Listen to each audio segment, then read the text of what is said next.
Tuesday, August 1st, 2023, Watkins Jail, Phoenix, Arizona. There were 3 men in class today, Logan, Roman, and Ambrosio.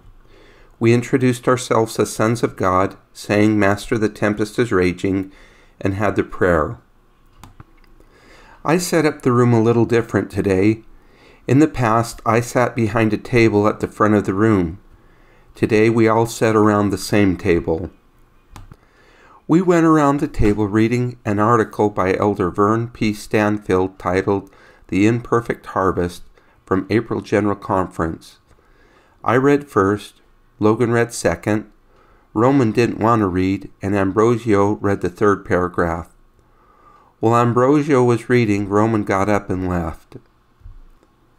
After each paragraph, we stopped for questions or comments.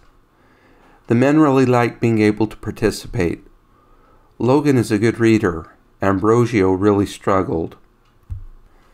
I really liked the part of the article about Jesus' conversation with Peter. And when Peter was come down out of the ship, he walked on the water to go to Jesus. But when he saw the wind boisterous, he was afraid, and beginning to sink, he cried, saying, Lord, save me. And immediately Jesus stretched forth his hand and caught him, and said unto him, O thou of little faith, wherefore didst thou doubt? Brothers and sisters, that may not have been the end of the conversation.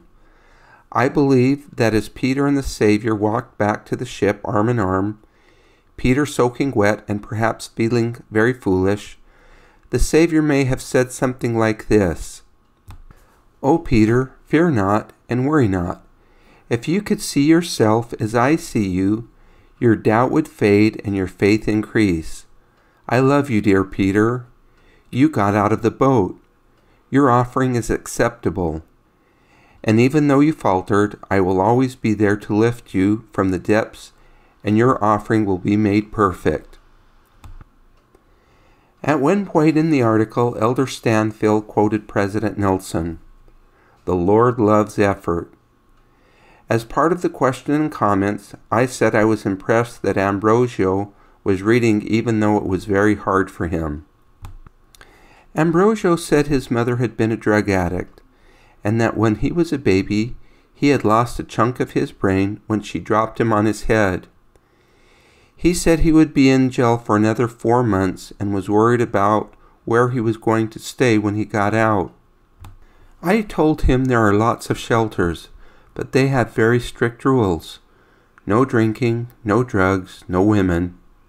Plus, he would be required to go to church for 12 hours a day if he wasn't working. I asked Ambrosio if he could handle that. He said he could. Ambrosio offered to say the closing prayer. He really struggled with that too. After each word, it seemed like he would get stuck saying ta, ta, ta, ta, until he could get the next word out. But he didn't give up. He kept going until he finished that prayer.